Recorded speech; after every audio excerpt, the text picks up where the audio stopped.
Continuamos con esta siguiente sesión de Spring Boot, donde vamos a hablar cómo crear ya una API REST. Entonces comparto pantalla por aquí, a ver si no da problemas, da un pequeño problemilla.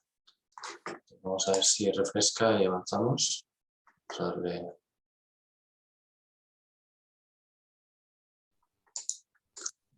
A ver si funciona.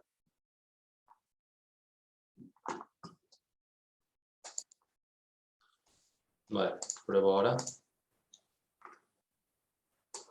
Vale, creo que ya sin problema. Entonces tenemos por aquí nuestra aplicación de Spring Boot con Spring Data JPA y hemos creado una entidad. La entidad lo que tiene que tener como obligatorio, si queremos que se persista en base de datos, va a ser el @entity, que hay que preocuparse de que venga de Javax Persistence, y estas dos de aquí, el ID. El ID es la clave primaria. Realmente la que es obligatoria es esta, la otra no sería obligatoria, pero...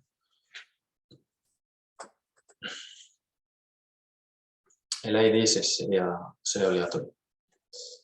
Y entonces lo que vamos a hacer ahora sería, ahora que ya hemos comprobado esto, sí que almaceno en base de datos, porque lo hemos probado desde el main, desde aquí. Voy a cerrar el paquete test para no confundirnos.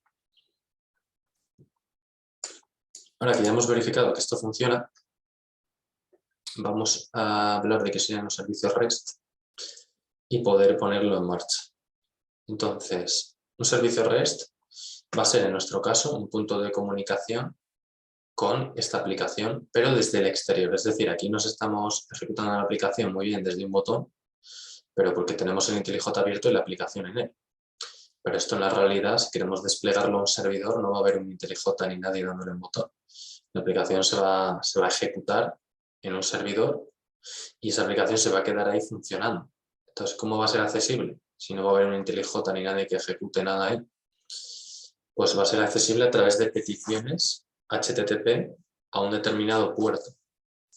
Entonces, esta aplicación está escuchando en el puerto que hemos puesto nosotros, ¿no? Que en este caso aquí pone el 8081, o si lo hemos dejado por defecto, pues el 8080.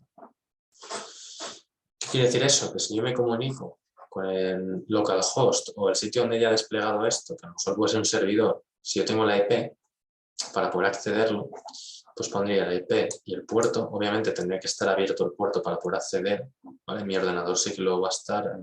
Yo puedo acceder dentro de mi ordenador a un puerto poniendo localhost, y el puerto, pues podemos acceder y ver qué es lo que hace, que sería pues devolver información siempre y cuando la hayamos programado nosotros desde una clase Java. Entonces, eso es lo que queremos llevar a cabo. Para que eso funcione, es decir, que podamos crear ya nuestra primera clase que permita recibir peticiones de HTTP, necesitamos dos dependencias, las cuales hemos agregado en la creación del proyecto y eran estas: Starter Web y Spring Boot DevTools. Las voy a dejar por aquí marcadas. Está por un lado Starter Web y por otro lado Spring Boot DevTools, que aunque bueno, esta en Spring DevTools sería opcional, no sería necesario, pero es bastante recomendable porque si no, al utilizar el código, pues para crear un controlador vamos a tener que estar todo el rato refrescando nosotros manualmente cada vez que introduzcamos un cambio y eso nos llevaría bastante pesado. Entonces vamos a añadir ese Spring Boot DevTools. Desde la web las podemos encontrar así. O sea, si miramos en la web, así la tengo por ahí abierta. Serían estas dos: Spring Web y Spring Boot DevTools. Entonces, ya con esos dos starters o dependencias vamos a poder crear nuestra API REST, que es lo que vamos a ver. De hecho, aquí lo pone. Spring Web te pone construye web applications, que puede ser de tipo REST o con Spring MVC. ¿Qué diferencia hay entre unas y otras? Pues básicamente la diferencia está en que las primeras van a devolver datos en JSON, que es un formato para el intercambio de datos nativo de JavaScript, y luego estas van a devolver HTML. Normalmente pues van a devolver un archivo HTML que el navegador va a interpretar. Entonces, nosotros vamos a enfocarnos en las de tipo RESTful, porque es lo que permite es acoplar totalmente el frontend del backend y poder hacer arquitecturas de microservicios. Y ahora viene la pregunta, ¿qué son los microservicios? Pues básicamente podemos venir aquí a la página oficial de Spring Y aquí tiene una sección que pone microservicios. De hecho, mirad cómo importante será para que aparezca la primera de todas. Si le pinchamos aquí,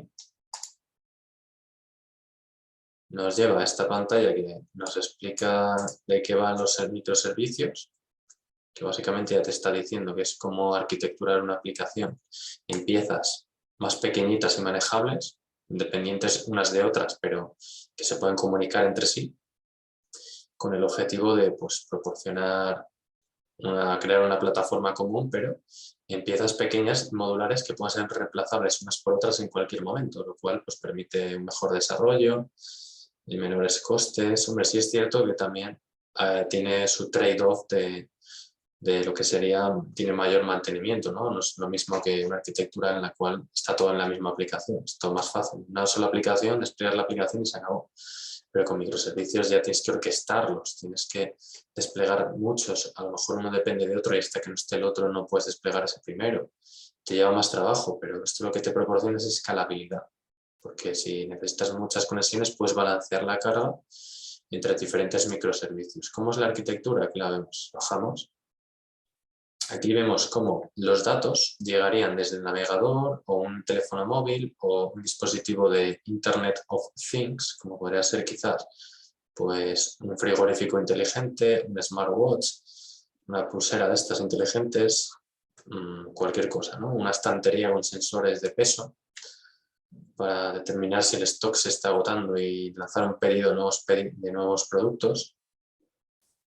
Pues todo eso emite información y pum, entraría a través de un gateway, que estaría programado con Spring Cloud, y llegaría a pequeñas aplicaciones de Spring Boot, que vemos por aquí, ¿no? Podría haber infinitas aplicaciones de Spring Boot por ahí desplegadas, y se coordinan mediante config server, service registry, circuit breaker dashboard. O sea, hay diferentes servicios dentro de Spring Cloud que permiten coordinar la arquitectura de microservicios. ¿Y esto qué hace? Bueno, pues esto almacena, principalmente lo que va a hacer es almacenar cosas en base de datos. Eso es lo que va a hacer principalmente cualquier aplicación de software a nivel de backend. Lo principal y primordial será trabajar con una base de datos. Luego a partir de ahí poder hacer mil cosas más, ¿no? A lo mejor se comunica con una API externa, como por ejemplo PayPal o cualquier otra cosa, ¿no? Pero los datos siempre se van a almacenar en base de datos.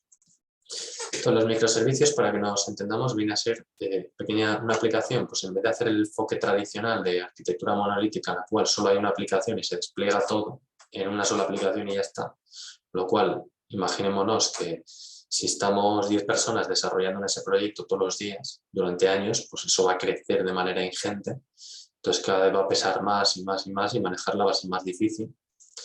Y que la manera de escalar esa aplicación es añadiendo más recursos al servidor, metiendo más RAM y más CPU, pues si eso lo desglosamos en pequeñas aplicaciones de Spring Boot donde cada una vale para una cosa en concreto, pues si el día de mañana hay que escalar alguna de esas aplicaciones Spring Boot, se añaden 2 aplicaciones Spring Boot de lo mismo y permite escalar solo esa parte, que es la que realmente a lo mejor necesita escalarse. Escalar sería agregar más, tener más capacidad, ¿no?, de respuesta ante mayor número de peticiones o de carga. Entonces, estas serían las arquitecturas de microservicios. Y es un enfoque que se está empleando pues, en la actualidad bastante. Las empresas, sobre todo ya en plataformas grandes, ¿no? Esto ya sé con plataformas que tienen que dar servicio a muchos usuarios. Entonces, para que esto funcione en Spring Boot, vemos que aquí hay una línea que entra en cada aplicación de Spring Boot, pues quiere decir que va a recibir conexiones HTTP y va a devolver información. Entonces la pregunta es, ¿esto va a estar devolviendo cada una de estas HTML? Pues no tiene sentido que se intercambien HTML, porque HTML es un formato pensado para determinados dispositivos solo, como por ejemplo el navegador o incluso el navegador de tu móvil, pero no, por ejemplo, igual para un dispositivo de IoT o cualquier otra cosa. Entonces, en este caso, si ellas se tienen que comunicar entre sí, no tiene sentido que lo hagan en HTML, lo cual está pensado para que lo lea el ser humano.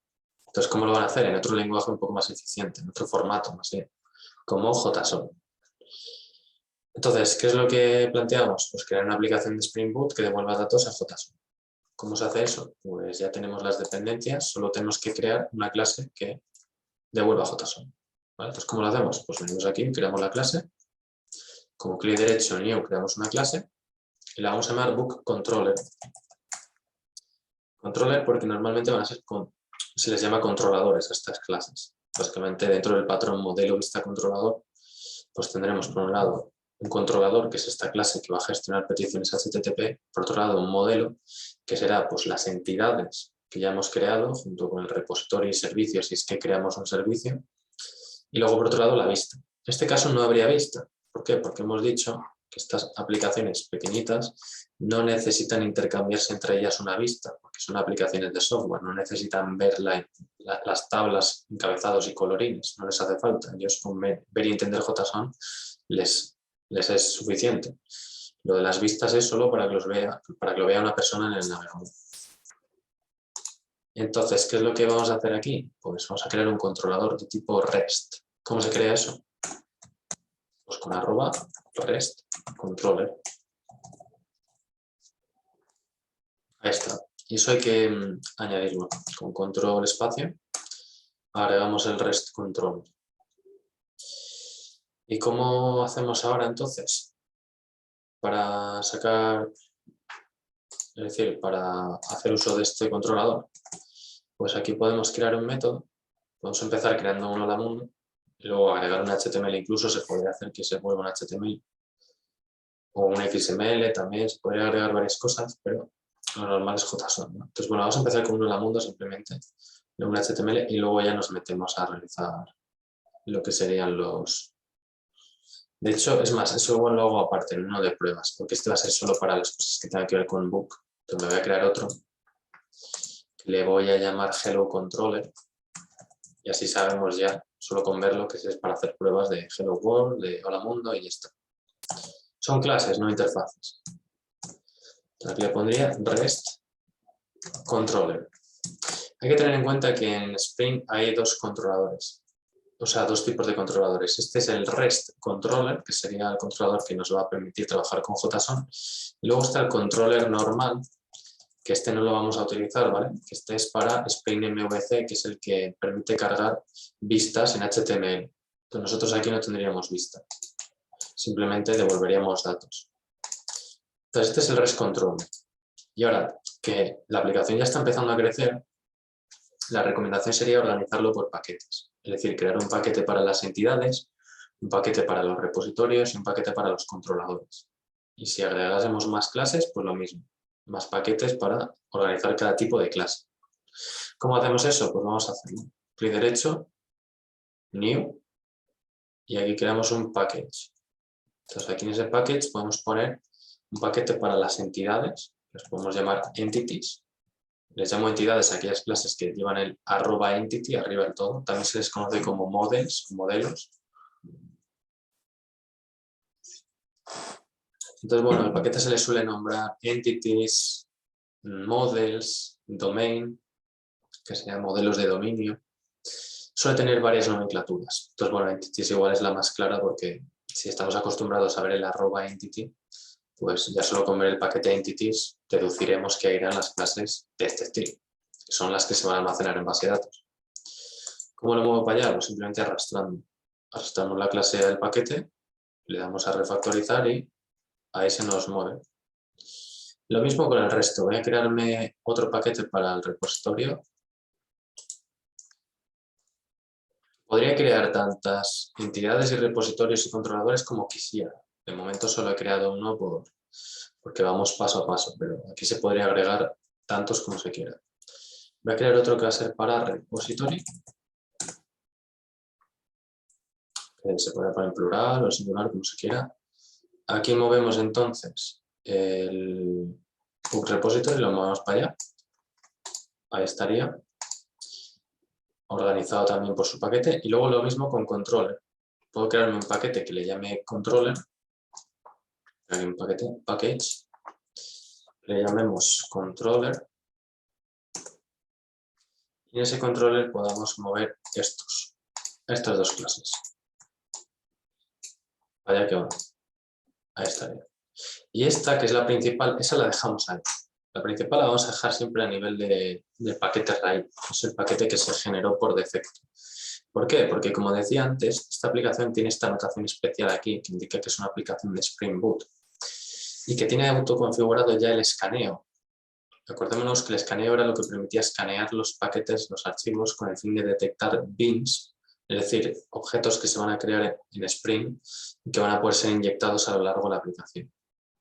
Entonces, es conveniente que esta clase no la movamos, que la dejemos ahí para que pueda escanear este paquete y los subpaquetes, como por ejemplo el de controller, entities, repository y todos esos.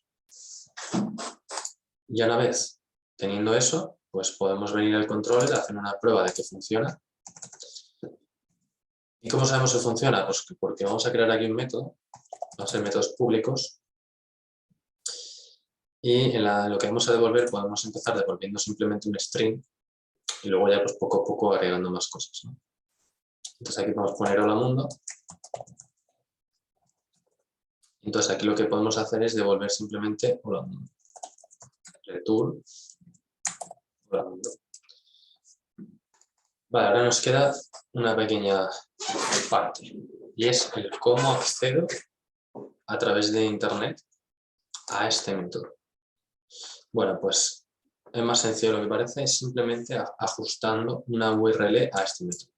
Es decir, asociando una URL a este método. ¿Cómo se hace eso? Pues tenemos aquí una serie de anotaciones del lenguaje Java. Bueno, son anotaciones creadas de Spring, que van a ser get mapping, post mapping, put mapping, delete mapping. Unas anotaciones que llevan la palabra mapping,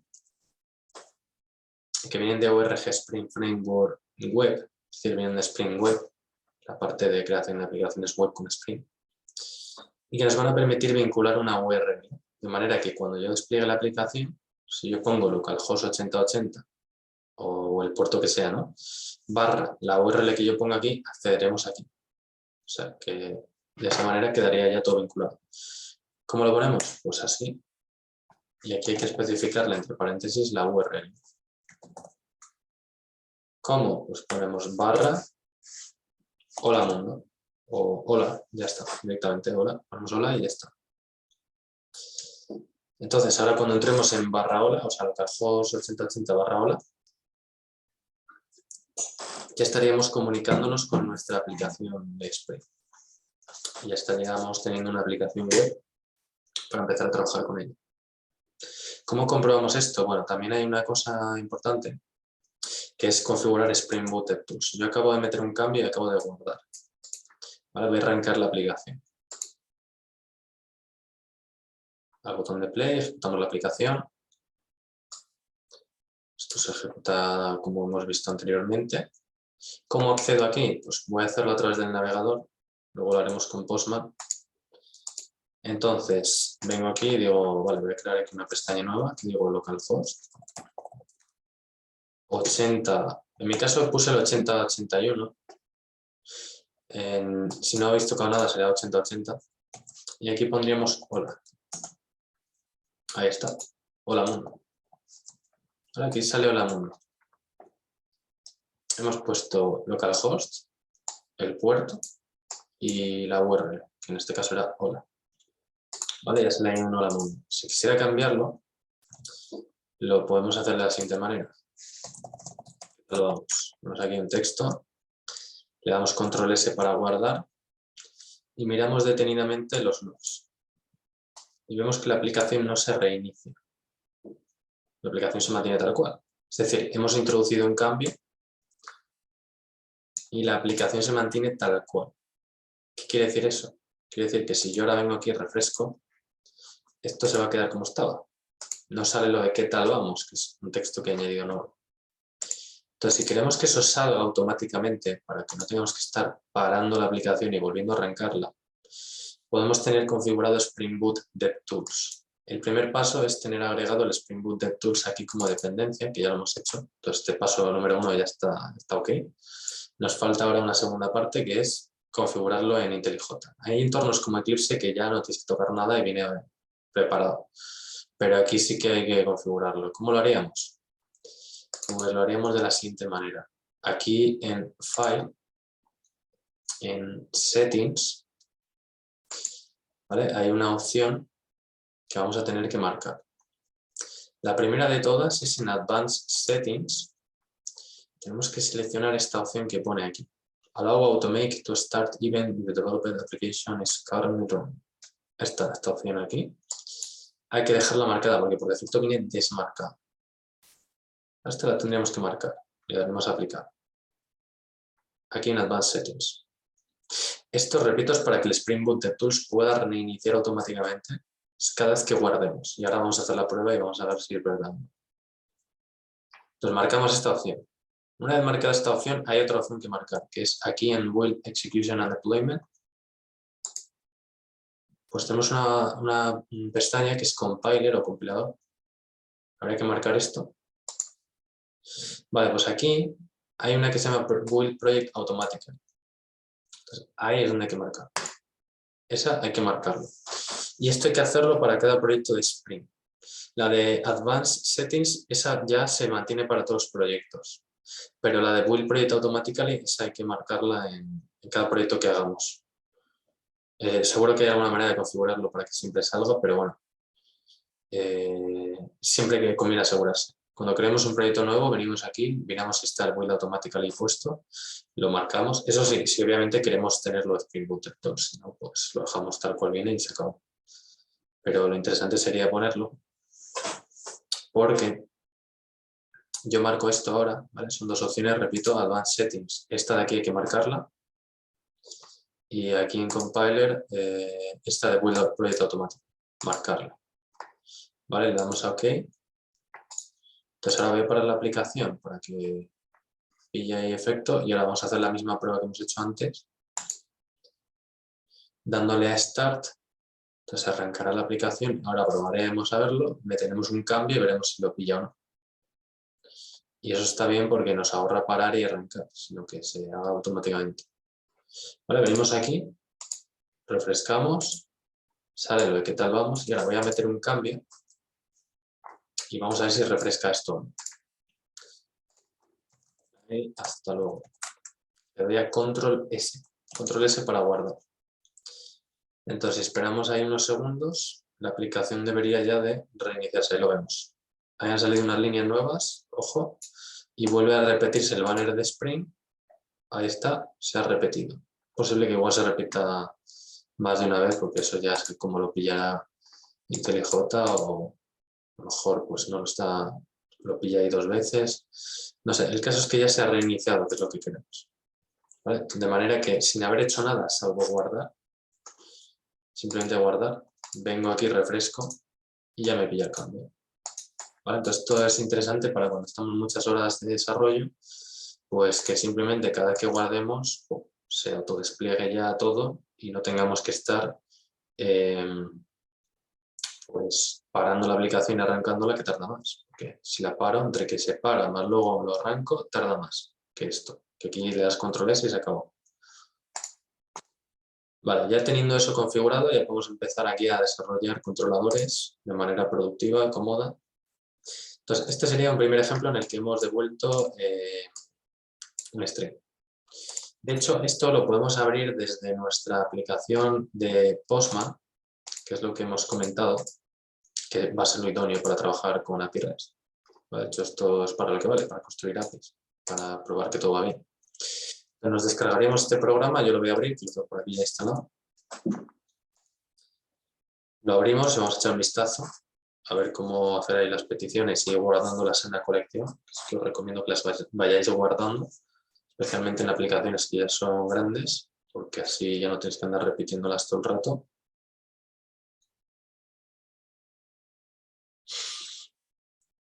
Vale, entonces aquí ya está cargando.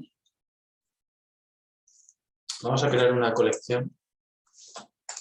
Una colección no es más que una agrupación de peticiones de HTTP.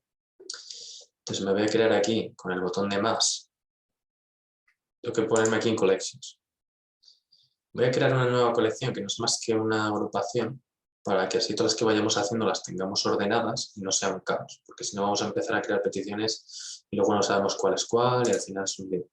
Entonces aquí con el botón de más creamos una colección que le vamos a llamar Spring REST. Voy a llamarle OB Spring REST y a cada uno que ponga el nombre que quiera.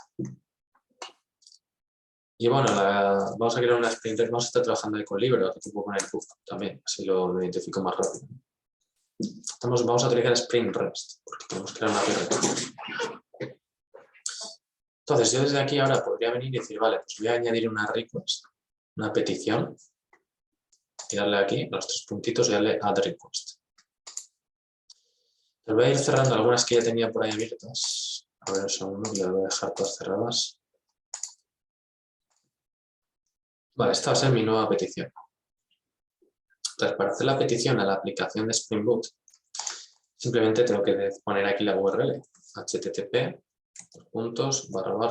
localhost, en mi caso el puerto hemos dicho que le puse el 8081, pero bueno, cada uno el que tenga, ¿vale? ¿Cómo sabes qué puerto tenemos? Pues venimos aquí y lo miramos. Aquí está el 8081. Cada uno que ponga el que tenga. 8081.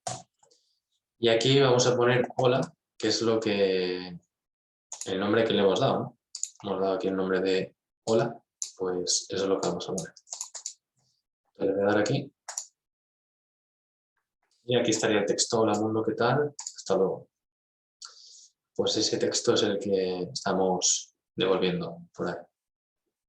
Vamos a crear, bueno, esto ahora se puede guardar, ¿no? Aquí con el botón de Save podemos guardarlo, incluso ponerle un nombre que nos ayuda a identificarlo, por ejemplo, /hola. Vemos ya aquí cómo se queda ese nombre de /hola y de tipo get. Aquí veremos que le podemos enviar datos con post, que es lo que haremos luego, put también y delete. Entonces vamos a intentar crear una API REST con todas las posibles operaciones para poder enviar información al servidor, que es lo importante también. Vale, vamos a crear otra petición aquí, add request, y esta vez vamos a devolver un HTML, por ejemplo. Entonces, ¿qué HTML vamos a devolver? Pues vamos a probar a devolver un HTML de Bootstrap. ¿Qué es Bootstrap? Pues un framework de CSS que permite crear ahí páginas con clases CSS que ya están escritas. Entonces vamos a entrar en la página oficial de Bootstrap, por ejemplo, y vamos a copiarnos la plantilla de Bootstrap y así podemos venir aquí y decir, vale, vamos al get start y decimos, vamos a pinchar aquí en get start. Voy a copiarme en starter template, que es este enlace, puedo copiarme este código. Esto sería pues una HTML5 con el Bootstrap ya preparado, de manera que podamos venir aquí y meter cualquier texto, un botón o cualquier cosa, y que eso nos salga ahí. Voy a copiarme esto. ¿Y cómo lo añado aquí en Java? Pues me creo otra función con otra URL, public, string, vamos a poner en este caso Bootstrap, le voy a llamar. Por hacer simplemente una prueba, esto simplemente por probar la API. Y le vamos a poner también un getMapping y ya después de esto ya nos metemos a hacer JSON, que le vamos a llamar /bootstrap, por ejemplo. Bueno, aquí cada uno que ponga el nombre que quiera. Como es de prueba, nos da igual. Y aquí voy a devolver un string, que va a ser un HTML. ¿Cómo? Pues poniendo return. ¿Cómo se devuelve un string? Con return y el string, ¿no? Pero esta vez voy a hacerlo de una manera un poco especial. Es que voy a devolver un montón de líneas de strings, que voy a meterlo en un bloque literal de string, que sería con 3 triple comilla, doble, así. Ahí lo tenemos, como en Python, básicamente. Básicamente la idea con esto es que vamos a poder introducir aquí entre medias tantas líneas como queramos sin que tengamos que estar concatenando con el más, lo cual es bastante tedioso cuando trabajamos en Java, tener que andar ahí cada vez que hacemos un salto de línea, meter un más para concatenar strings. Lo puedes hacer de esta otra manera. Lo que pasa es que esto está disponible solo a partir de Java 15. Entonces, si alguien está con Java 11, esto le va a dar un fallo. O sea, esta sintaxis solo vale a partir de Java 15. Aquí me puedo pegar el HTML y ahí lo tengo disponible. Vale, aquí veis que pone Hello World. Podemos poner hola mundo desde Spring Boot. Por ejemplo, incluso podríamos meter un botón por aquí. sea, que se podría programar HTML, ¿no? Vamos a poner un enlace a class btn primary, o sea, esto no hace falta que lo hagamos, pero esto es simplemente una prueba. Con un enlace aquí a Google, por ejemplo. Y un enlace a Google, ¿cómo lo ponemos? Pues href, https://www.google.com. Por hacer una pequeña prueba. Entonces lo único que he hecho es crearme un método que devuelve HTML. Ya está, nada más.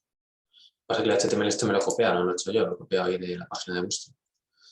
¿Por qué? Pues porque Bootstrap nos da ya todos los estilos CSS para trabajar con lo que queramos. Crear un grid, crear botones, crear listas, crear tablas, crear todo. ¿Cómo verificamos si esto funciona? Porque venimos aquí, abrimos otro URL por ejemplo en el navegador que diga localhost 8081/bootstrap, que es como le llamé a la URL. ¿Vale? Vamos a verificarlo. Bootstrap, vamos a ver si no lo he puesto mal. Sí, Bootstrap. Ahí está. Bueno, el Spring este está mal puesto, pero bueno, ya tenemos aquí una página web montada, ¿no? Y si tenemos además un botón que nos lleva a Google, si le pincho aquí, ya estamos. Estamos aquí en Google. Entonces, ¿podríamos desde ahí programar HTML? Sí, perfectamente. Lo que pasa es que no es recomendable. ¿Por qué? Porque estaríamos introduciendo código HTML dentro de Java, lo cual, si el día de mañana cambia ese HTML, hay que recompilar todo Java, lo cual no sería lo más recomendable. Entonces, para trabajar con HTML, ¿qué se hace? Se utiliza Spring MVC y alguna librería o motor de plantillas, que puede ser o bien JSP con JSTL, o bien Timeleaf, o bien Apache FreeMarker, o bien cualquier otro. Y eso se hace normalmente ya desde aquí.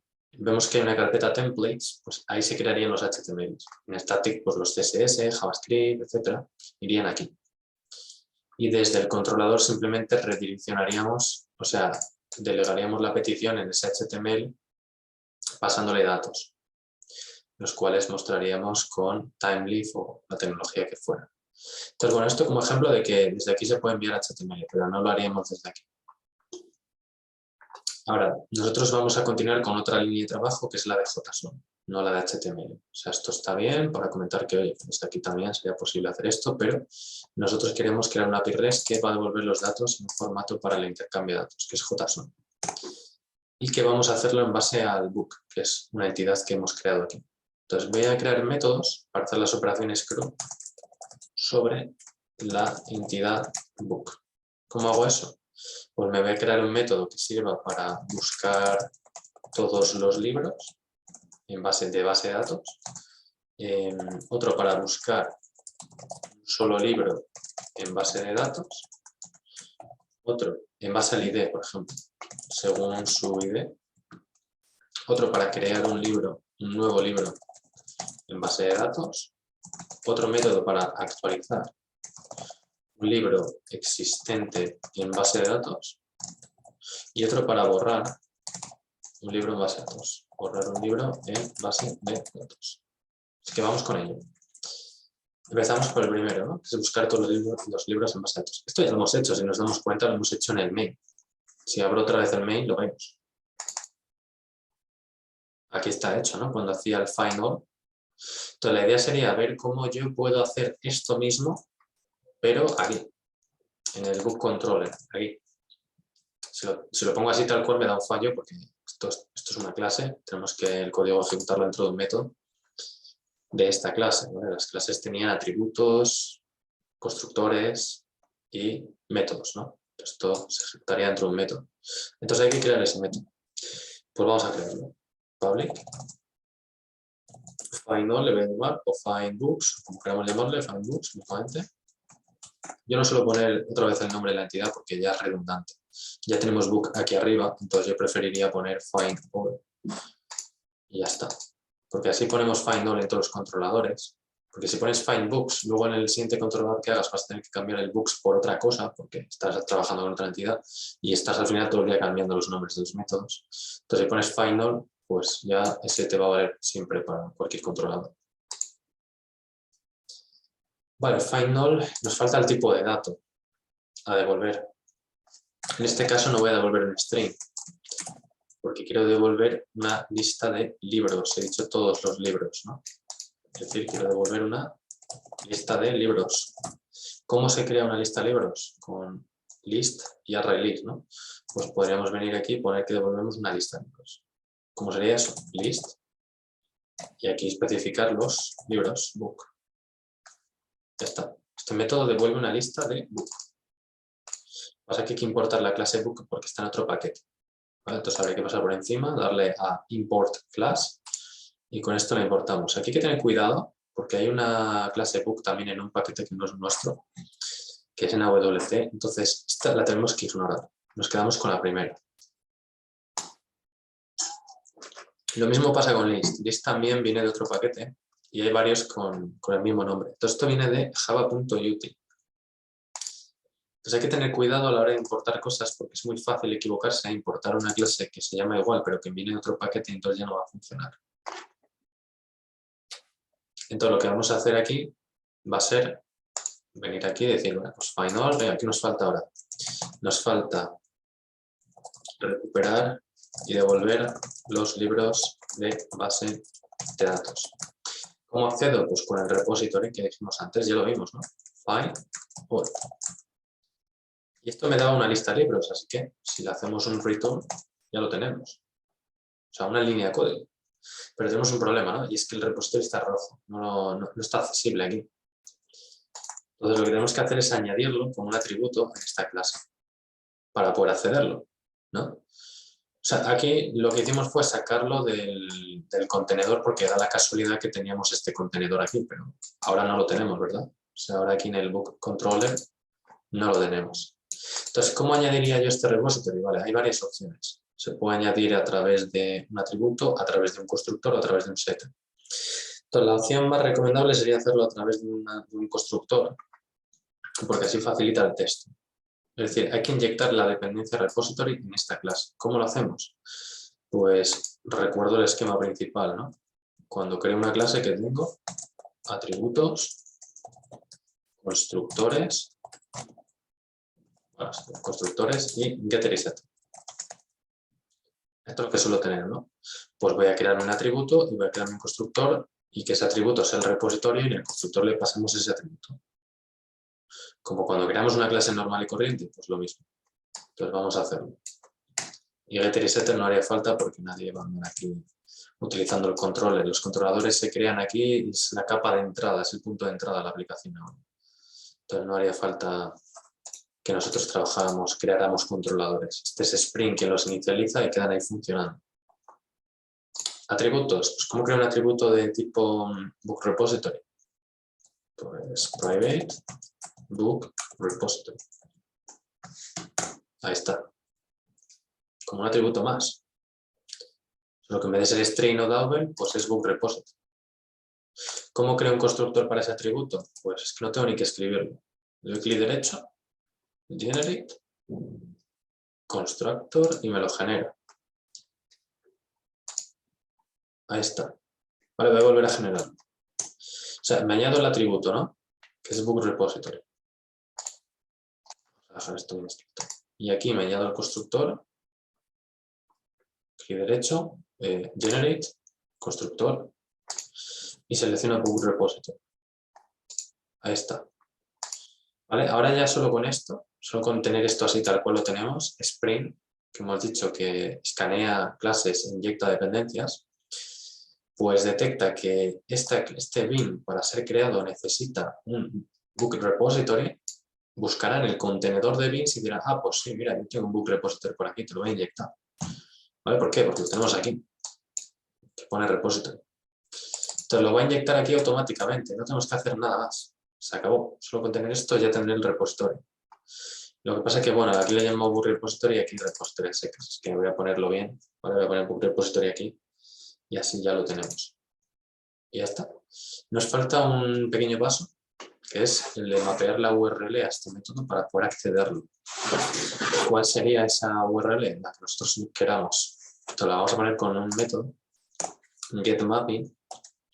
siempre que queramos acceder a información vamos a utilizar getMapping. Si estuviéramos recibiendo información, pondríamos otro método como post o put.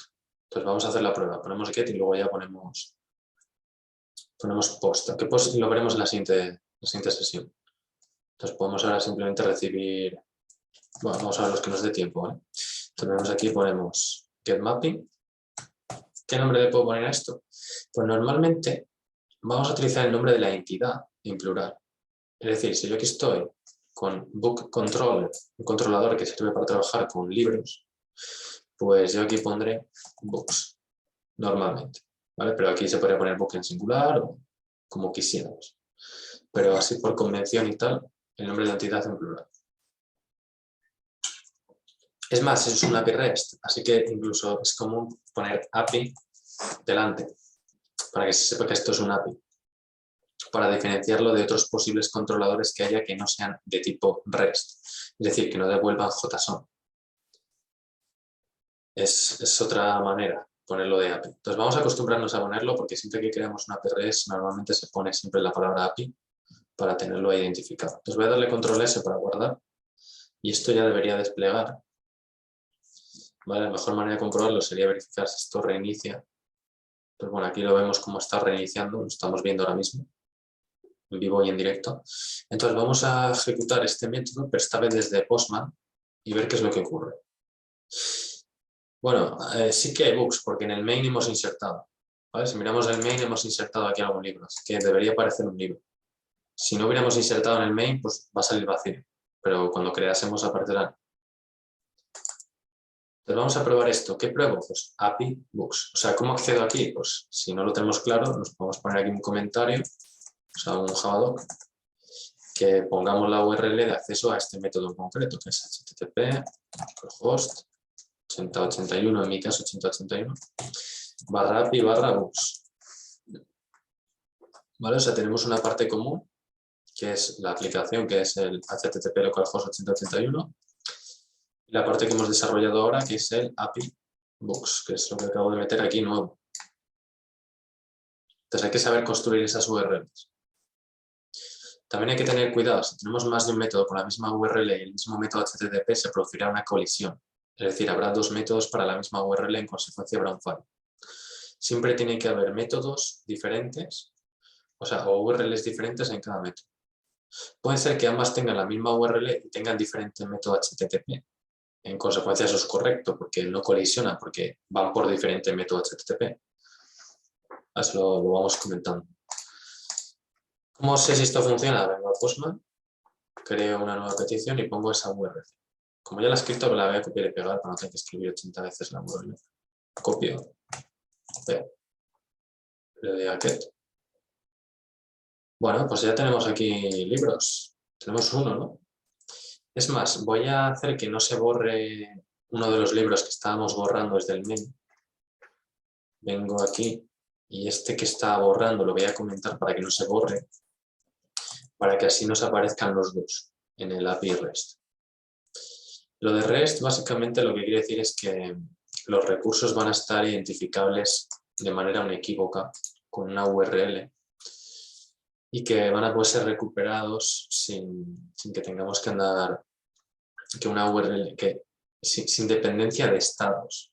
O sea, REST sería stateless, que no va a guardar estados, es decir, que no necesitas ejecutar primero una secuencia de peticiones para que esta te funcione, sino que tú llamas a esta y siempre te va a devolver eso mismo, y que además se fundamenta o se basa en los métodos de HTTP.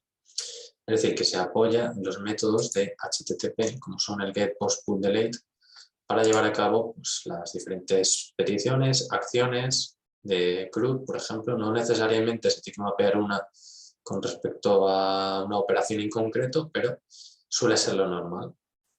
Entonces vamos a ver cómo sería. Vuelvo a ejecutar esto y vemos cómo nos salen dos libros. ¿Esto qué es? Esto es JSON.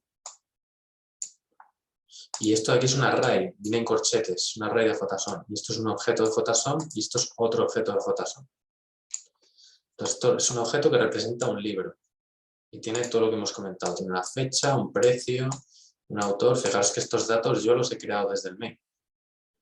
Pues están apareciendo aquí, en el Es decir, esto yo lo estoy recuperando, pero yo lo puedo recuperar con más cosas. De hecho, aquí el Postman es la leche porque te da la opción de crearte una petición, o sea, de cómo recuperarías, cómo podrías lanzar una petición para recuperar eso desde Carl, que es un programa para terminal, para hacer una petición, o desde incluso otros lenguajes como Java, el propio Java, que lo tenemos. Desde Java HTTP te dice, pues mira, te creas la clase, el objeto HTTP client, haces la petición y aquí obtienes la respuesta. Incluso te da la opción de Java UniRest, que es otra API, ¿vale? Te dice, pues mira, sí, poniendo la URL API Books, ahí recibes una respuesta. Incluso desde Python, por ejemplo, aquí está también cómo tener desde Python datos. O sea que si yo me crease otra aplicación Java con Spring Boot y le metiera algo como esto, pues podría obtener datos desde esta aplicación. O sea, tendría dos aplicaciones comunicándose y pasando la información desde una a otra. Pero bueno, en Spring ya hay mecanismos para hacer esto. Esto lo está haciendo con OpenHTTP, que es otra librería. Entonces en Spring se haría de otra manera.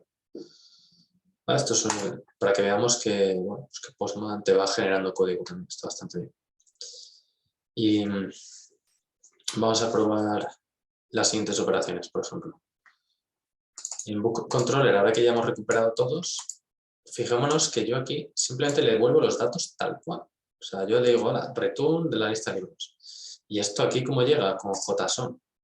Entonces, ¿qué está ocurriendo? Lo que está ocurriendo es que hay una librería entre medias que se llama Jackson, que la podéis ver aquí si abrís External Libraries y buscáis Jackson, por aquí la veis, que se va a encargar de que se haga un proceso, una conversión, un parseo de Java a JSON, y de JSON a Java si es que enviamos datos al servidor.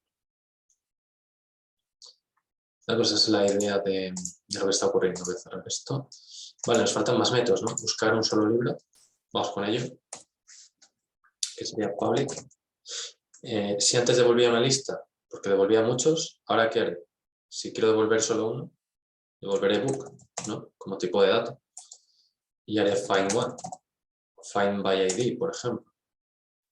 Lo que pasa es que la idea es de tipo long, ¿vale? Aquí no hay que equivocarse, entonces sería de tipo long lo que recibiríamos. Y esto ya entra en cómo recibir un parámetro. Esto ya es otra operación que, bueno, vamos a verla. Lo que pasa es que yo la vamos a ver ya de cara a esta siguiente sesión, porque es donde vamos a ver valores presentes en el cuerpo de la petición, como parámetros de la petición y como cabecera de la petición. Entonces, de momento este lo podemos dejar ahora para esta siguiente sesión. Cómo crear también y actualizar lo mismo y esto lo mismo, porque aquí ya estamos recibiendo parámetros en todos. ¿Vale? Aquí de momento no hemos recibido ningún parámetro. Si nos damos cuenta, un parámetro ¿qué es? Cuando nos envían información o bien en la URL o bien en el cuerpo de la petición. ¿Vale? Aquí de momento no hemos enviado información, simplemente hemos pedido algo. Lo que hay que tener muy claro es que en get es para obtener información, es para solicitar un recurso. Es decir, que quien utiliza get lo que está haciendo es pedir información. Dame los libros, ahí lo tienes. En cambio, otros métodos como post se utiliza para crear información en el backend. Es decir, con post le envías datos al servidor. Con put también y con delete lo que haces es decirle, el delete sería como el get, pero diciéndole que, oye, borra algo. Vale, que eso es lo que veremos ahora a continuación. Entonces podemos guardar esta petición con el botón de Save y ponerle un nombre que sea, por ejemplo, /pi/books. Aquí, el botón este de editar, /pi/books, Enter, vemos cómo cambia. Hemos creado dos peticiones en esta clase que serían, o sea, en esta sesión hemos creado dos peticiones que serían estas dos. Una para comprobar que todo funcionaba bien mostrándonos la mundo y otra para obtener todos los libros que había en la base de datos. Entonces, lo que haremos ahora será probar a crear, enviar información, obtener, actualizar, borrar, etc. Esta sería la idea. También podemos enviar headers aquí, podemos enviar datos en el body, que es lo que tendremos que llevar a cabo pues, ahora, ¿no? Esta siguiente parte en la que ya pues, enviamos parámetros o recibimos parámetros, etc.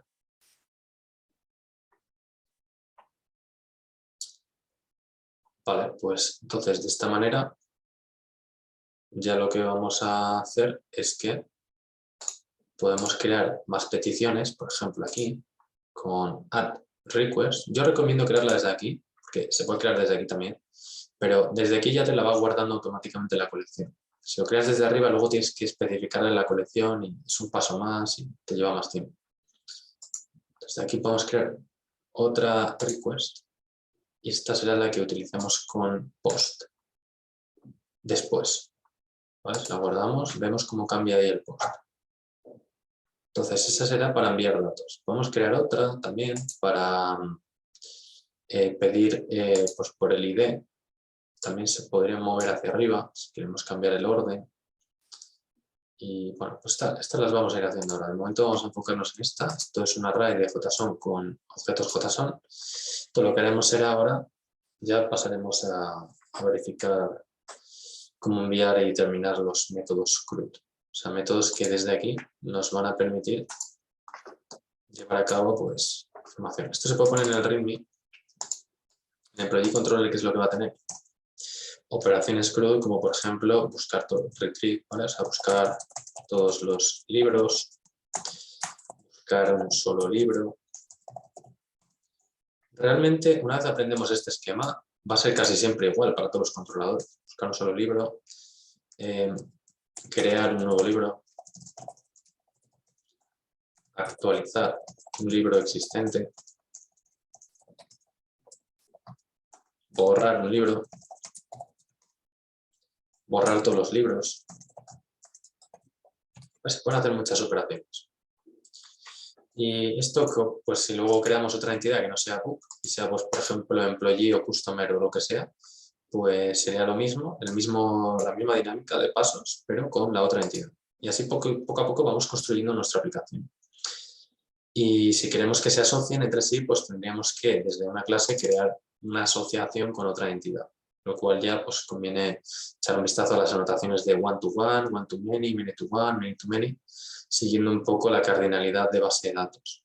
Que eso se suele estudiar ya en detalle cuando se ve pues JPA, Hibernate, etc. Entonces lo iremos llevando a cabo pues a medida que avancemos en el curso.